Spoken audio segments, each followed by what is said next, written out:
ఓం నమో వెంకటేశాయ. Hello అండి. Welcome to Ramaratnam vlogs. మీరందరూ బాగున్నారనుకుంటాను. నేనైతే చాలా బాగున్నాను. మనందరము బాగుండాలని ఆ వెంకటేశ్వర స్వామినైతే వేడుకుందాము. ఇది తిరుమల. మంచి వీడియో ఎక్కడ స్కిప్ చేయకుండా చూసి వినండి.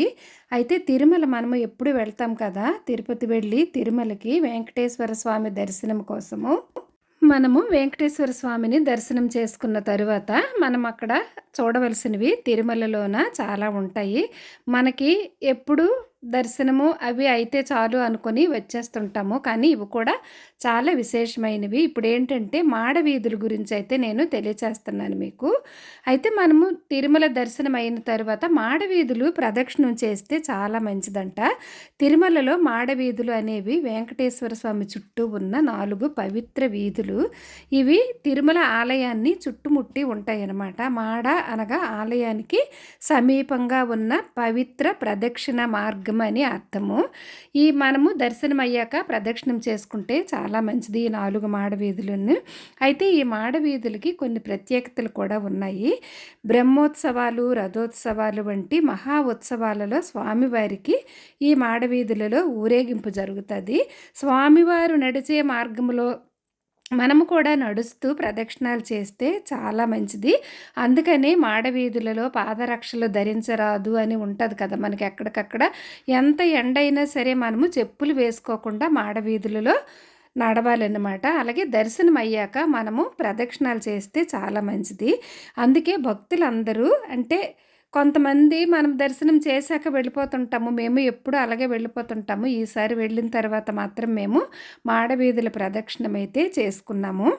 అయితే ఈ మాడవీధులలో ప్రదక్షిణం చేయడము మనకి ఎంతో పుణ్యప్రదంగా భావిస్తాము. ఇప్పుడైతే ఇది దర్శనమైన తరువాత వచ్చి ఇది దక్షిణ మాడవీధి అనమాట. పురాతన కాలంలో రాజులు, ఆచార్యులు, మహానుభావులు ఈ వీధులలో స్వామివారి సేవలలో పాల్గొన్నారని చెప్తారు. అలాంటి మహాపురుషులు నడిచిన ప్రదేశాలలో మనము ప్రదక్షిణాలు చేస్తే చాలా చాలా మంచిది. మనము వెంకటేశ్వర స్వామి టెంపుల్ చుట్టూ ప్రదక్షిణం చేసినట్టే అవుతుంది. ఈ 4 దిక్కులలో ఉన్న ఈ వీధులు భక్తి, వైభవము, సాంప్రదాయానికి ప్రతీకలు. అలాగే మనకి ఇది దక్షిణ మాడవీధి. ఫస్ట్ మేమైతే దక్షిణ మాడవీధి నుండి అయితే ప్రదక్షిణం ప్రారంభించాము. 4 మాడవీధులు ప్రదక్షిణం చేశాము. ఇది పడమర మాడవీధి. మీరు వీడియో అలా చూస్తూ ఉండండి.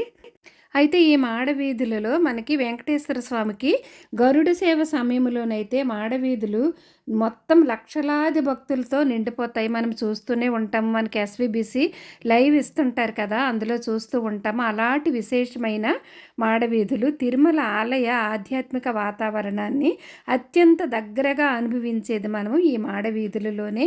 మనము ఈసారి మీరు వెళ్ళినప్పుడు తప్పకుండా మాడవీధుల ప్రదక్షిణ అయితే చేయండి. తూర్పు మాడవీధి, పడమర మాడవీధి, ఉత్తర మాడవీధి, దక్షిణ మాడవీధి అంటారు. పురాణాల ప్రకారము ఈ వీధులలోన దేవతలు కూడా స్వామివారి దర్శనం కోసం సంచరిస్తారని చెప్తారు. అలాంటి అత్యంత శుభప్రదమైన ఈ మాడవీధులలో మనము ప్రదక్షిణం చేస్తే చాలా మంచిది. ఇది ఉత్తర మాడవీధి. మనము స్వామి దర్శనం అయ్యాక ఇంకా కొన్ని ఉంటాయి తిరుమలలోన పైన మనము దర్శనం కోసం వెళ్ళినప్పుడు. అవన్నీ నేను ఒక్కొక్క వీడియో పెడుతుంటాను. మీరు తప్పకుండా ఈ తిరుమల వీడియోస్ మాత్రం తప్పకుండా చూస్తూ ఉండండి నేను పెట్టినవన్నీ.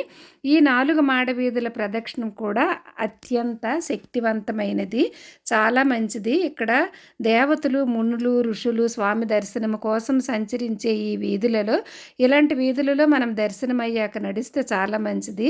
అనుకోకుండా మేము వెళ్ళిన సమయానికి చాలా జనాలు ఉంటారు అనుకున్నాం. మే నెలలోనే 4వ తేదీన వెళ్ళాము. అయినా స్వామి అనుగ్రహం బాగా లభించింది.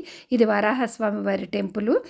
ఆ దక్షిణ మాడవీధి నుండి మొదలు పెట్టుకొని ఇలాగ ప్రదక్షిణాలు చేశామన్నమాట మేము. అయితే తిరుమల శ్రీ వెంకటేశ్వర స్వామి క్షేత్రము మనకి భూలోక వైకుంఠంగా ప్రసిద్ధి చెందింది కదా. సప్తగిరులపై వెలసిన ఈ స్వయంభూ క్షేత్రము కలియుగములో భక్తులు కోరిన కోరికలు తీర్చే ప్రధాన పుణ్యక్షేత్రము. స్వామివారి అద్భుత రూపము, పవిత్రమైన పుష్కరిణి, నిరంతర అన్నదానము మరియు అపార భక్తజనము ఇక్కడి ప్రత్యేకత. ఇలాగా తిరుమల మనం వెళ్ళిన తర్వాత ఈ విషయాలన్నీ తెలుసుకొని తప్పకుండా మాడవీధుల ప్రదక్షిణం చేసుకుంటే మనకే చాలా మంచిది. ఎంతో ఆనందంగా అత్యద్భుతంగా ఉంటది. ఆ అనుభవాన్నయితే మేము చూసాము. మీరందరూ తప్పకుండా ఈసారి తిరుమల వెళ్ళినప్పుడైతే మాత్రం మాడవీధుల ప్రదక్షిణమైతే చేయండి. నిరంతరము గోవింద గోవింద అనే నామముతో మారుమ్రోగుతుంది తిరుమల.